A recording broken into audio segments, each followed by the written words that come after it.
Well, the river of life is rough as it can be, boys. There's unknown peril waiting to unfold, but there's help for you today if you feel you've lost your way. These are the tools for the soul. Hey everybody, welcome to Tools for the Soul, a Webisode broadcast on my Facebook channel, livedgig.com, and thank you for joining in. Last week 892 people visited livedgig.com, and to that I say thank you very much for all you do and for taking the time to check this out. About almost 600 people watched the video from last week, so I'm really excited about that and just ready to press on. Today I want to continue the theme of worshiping God, and because of His worthiness, today we're going to talk about God's worthiness to be praised. As you can see up here, I have some scriptures: Psalms 18:3, Revelations 5:11 and 12. Let's start with Psalms 18:3 about God's worthiness for our praise and to be praised. Psalms 18:3 says, "I will call upon the Lord who is worthy to be praised." And as a worship leader, a worship team builder, and someone who enjoys worship music, Psalms is your go-to. It's a worship leader's handbook. That's where it all comes from. So if you get a chance, just read through Psalms. You'll hear a lot of words and a lot of themes and a lot of lines from the songs that we do at church, and that's where they came from.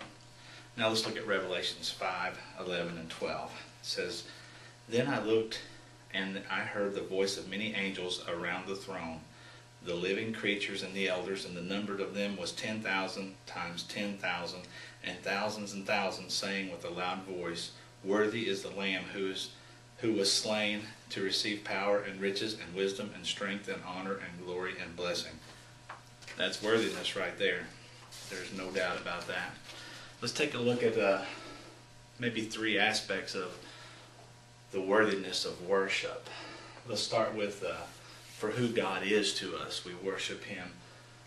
We offer our worship to Him for who He is to us. For God being the Father, the one we go to with our concerns, our cares, our comforter, our counselor, and our friend.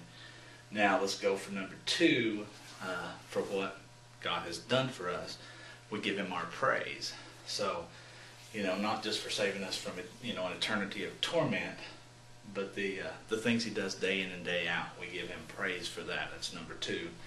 Third point is for what God has done for us, we offer Him our thanksgiving. We should be perpetually grateful and thankful to God for all He's done for us and all that He will do for us. So that's three of the ways. Let's go through them again. For who God is, we offer our worship. For what God has done for us, we offer Him our praise. And for who God is to us, we offer Him our day-to-day worship. And that's just a short little, there's plenty of things we could go on and on about from this, but I'm not going to take up that time.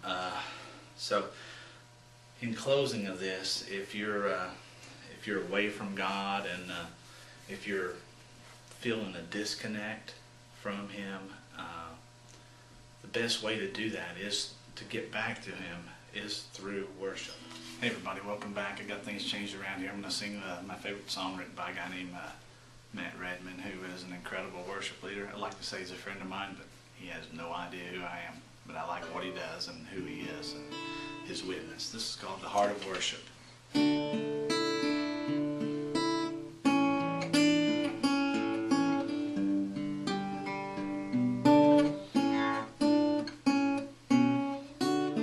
When the music fades and all has slipped away, and I simply come longing just to bring something that's a worth that would bless your heart.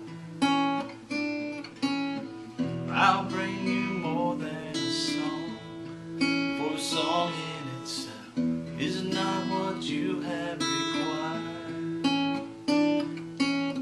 You search much deeper within to the way things appear.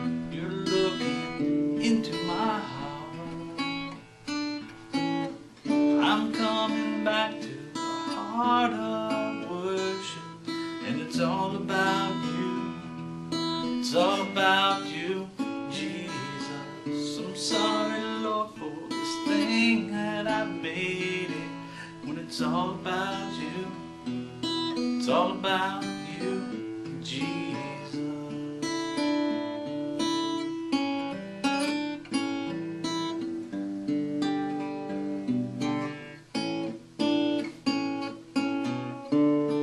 King of endless worth, no one could express how much you deserve.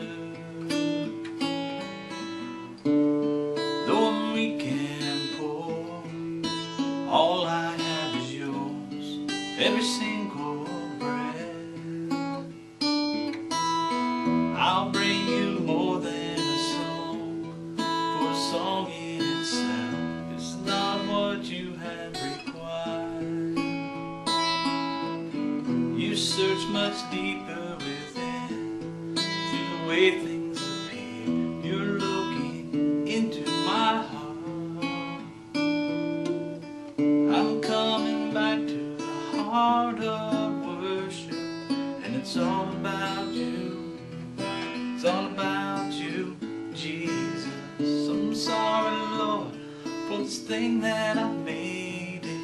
When it's all about you, it's all about you, Jesus. I'm coming back to the heart of worship, and it's all about you. Yes, it's all about you, Jesus. I'm sorry, Lord, for this thing that I've made it. It's all about you. It's all about you, Jesus. It's all about you.